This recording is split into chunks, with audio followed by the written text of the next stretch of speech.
ভারত ও পাকিস্তানের মধ্যে উত্তেজনা তুঙ্গে। বৃহস্পতিবার অপারেশন সিন্দুরের পর পাকিস্তান ড্রোন এবং ক্ষেপণাস্ত্র দিয়ে জম্মু, পাঠানকোট এবং উধমপুর এলাকায় হামলা চলে। তবে ভারতের শক্তিশালী S-400 এয়ার ডিফেন্স সিস্টেম সেই হামলার মাঝ আকাশেই আটকায়। পাল্টা জবাবে ভারতীয় সেনা করাচি পোর্ট পর্যন্ত হামলা চালায়। পাকিস্তানের একটি মার্কিন F-16, দুটি চীনা J-17 যুদ্ধবিমান সহ র্যাডার এবং ডিফেন্স সিস্টেমও ধ্বংস করে দিয়েছে ভারত। পাকিস্তানের প্রধানমন্ত্রী যুদ্ধ শুরুর আগে বারংবার ট্রাম্পের কাছে সহযোগিতা চেয়েছিলেন, কিন্তু ট্রাম্প তাতে কর্ণপাত করেননি।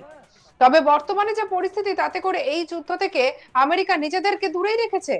তারা যে এই বিষয়ে কিছুই বলবে না, সেটা তারা স্পষ্ট করে দিয়েছে।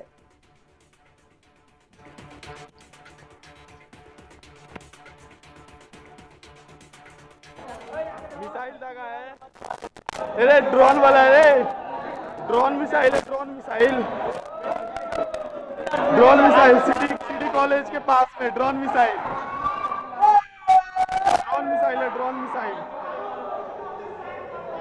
ड्रोन मिसाइल लगा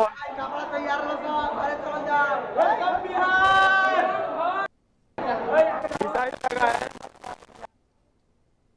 সম্প্রতি ফক্স নিউজকে দেওয়া এক সাক্ষাৎকারে আমেরিকার ভাইস প্রেসিডেন্ট জেডি ভান্স জোর দিয়ে বলেছেন যে আমেরিকা কূটনীতির মাধ্যমে উত্তেজনা হ্রাসকে উৎসাহিত করলেও সামরিকভাবে জড়িত হবে না। আমেরিকার ভাইস প্রেসিডেন্ট জেডি ভান্স জানান, এই যুদ্ধে আমেরিকা সরাসরি হস্তক্ষেপ করবে না। তার বক্তব্য, আমেরিকা ভারতকে অস্ত্র সমর্পণ করতে বলতে পারে না, একইভাবে পাকিস্তানকেও বলবো না। আমরা কূটনৈতিক পথেই বিষয়টি সামলানোর চেষ্টা করছি। আমরা চাই না এই উত্তেজনা কোনো বড় যুদ্ধ কিংবা পরমাণু যুদ্ধে রূপান্তরিত হোক। তবে আমাদের মনে হচ্ছে না সেরকম কিছু হবে বলে। এই পরিস্থিতিতে উত্তেজনা কিছুটা কমাতে উৎসাহ দেওয়ার চেষ্টা করা ছাড়া আমাদের আর কিছুই করণীয় নেই। কিন্তু আমরা এমন কোনো যুদ্ধে জড়াতে চাই না যেখানে আমাদের কোনো যোগ নেই। আমেরিকার একটি নিয়ন্ত্রণ করার ক্ষমতার সঙ্গেও এর কোনো সম্পর্ক নেই। আপনারা জানেন, আমেরিকা ভারতীয় অস্ত্র সমর্পণ করতে বলতে পারে না। আমরা পাকিস্তানিদেরও অস্ত্র সমর্পণ করতে বলতে পারি না। তাই আমরা কূটনৈতিক আলোচনার মাধ্যমে এই বিষয়টি নিয়ে কাজ চালিয়ে যাব। আমাদের আশা এবং বিশ্বাস হলো এটি বৃহত্তর আঞ্চলিক যুদ্ধ বা ঈশ্বর না করুন এটি পারমাণবিক সংঘাতে পরিণত হবে না। আপাতত আমরা মনেও করি না যে এমন কিছু ঘটবে।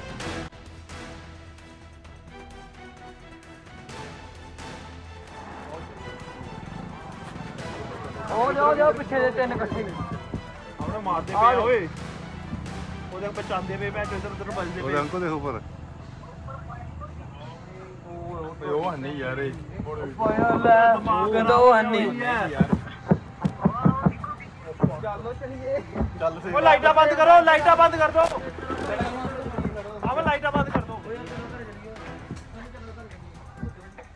बड़ा फड़ो आवड़े वीडियो बड़ा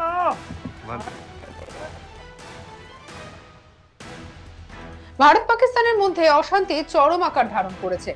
ভারতে হামলা চালানোর একের পর এক চেষ্টা ব্যর্থ হচ্ছে তাদের।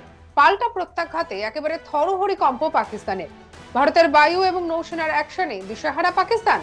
ভারতের বিদেশমন্ত্রী এস জয়শঙ্কর আমেরিকার বিদেশমন্ত্রী এবং জাতীয় নিরাপত্তা উপদেষ্টা মার্কো রুবিওর সঙ্গে কথা বলেছেন। এ বিষয়ে এস জয়শঙ্কর এক্স হ্যান্ডেলে লিখেছেন, আজ সন্ধ্যায় অর্থাৎ 8ই মে সন্ধ্যায় মার্কো রুবিওর সঙ্গে কথা হয়েছে। সন্ত্রাসবাদের বিরুদ্ধে লড়াইয়ে ভারতের সঙ্গে কাজ করার জন্য আমেরিকার প্রতিশ্রুতির আমি গভীরভাবে প্রশংসা করি। সীমান্ত সন্ত্রাসবাদের বিরুদ্ধে আমাদের লক্ষ্যবস্তু এবং ভারসাম্য প্রতিক্রিয়ার ওপর জোর দেওয়া হয়েছে। সন্ত্রাসবাদকে উৎসাহিত করার যে কোনো প্রচেষ্টার কঠোরভাবে প্রতিহত করা হবে।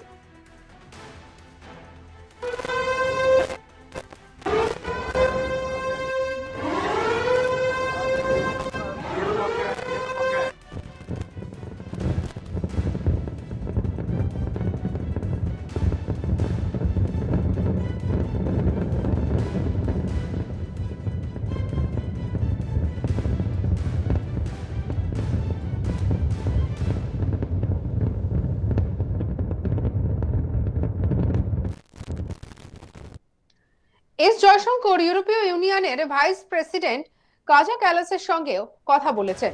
জয়শঙ্কর এক্স হ্যান্ডেলে লিখেছেন, ইউরোপীয় ইউনিয়নের ভাইস প্রেসিডেন্টের সঙ্গে বর্তমান উন্নয়ন নিয়ে আলোচনা হয়েছে। ভারত তার কর্মকাণ্ডে সংযম প্রদর্শন করে, তবে যে কোনো ধরনের আক্রমণের কড়া জবাব দেওয়া হবে।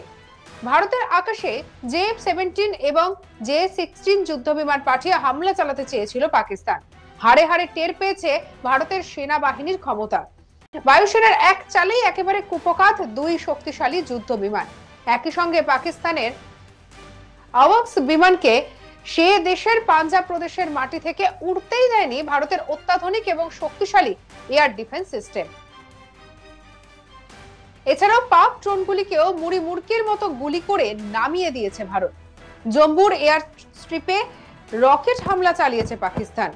তবে ভারতীয় বায়ুসেনার ঝটিতি অ্যাকশনে ফ্লপ করে গিয়েছে পাকিস্তানের সমস্ত প্ল্যান।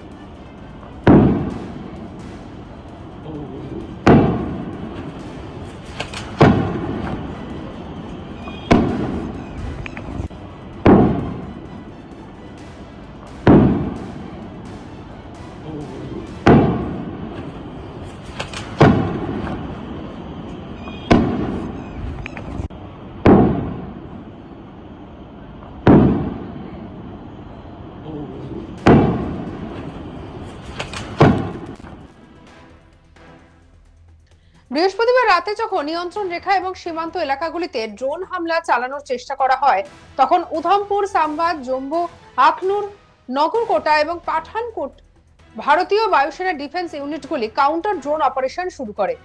একাধিক ড্রোন নামিয়ে দেওয়া হয়। Bharat S-400 L-70 anti aircraft গান এবং সোভিয়েত রাশিয়া থেকে প্রাপ্ত ZSU-23-4 সিল্কা ইউনিট সহ ড্রোন মোকাবিলাকারী উচ্চ ক্ষমতার এয়ার ডিফেন্স সিস্টেমের পুরো সিরিজ নামিয়ে দেয়। আকাশপথেও শত্রুকে গুড়িয়ে দেওয়ার ক্ষমতা প্রদর্শন করেছে ভারত। লালকেল্লা, তাজমহল, DRDO, কুতুব মিনারের মতো গুরুত্বপূর্ণ স্থানগুলির কাছে নিরাপত্তা ব্যবস্থা জোরদার করা হয়েছে। মোতায়েন করা হয়েছে অতিরিক্ত পুলিশ সদস্যদেরও। পুলিশ সূত্রে খবর, বর্তমান পরিস্থিতিতে নিরাপত্তা রক্ষার্থে এই পদক্ষেপ নেওয়া হয়েছে। সিসিটিভি ক্যামেরার মাধ্যমে নজরদারি আরো জোরদার করা হয়েছে।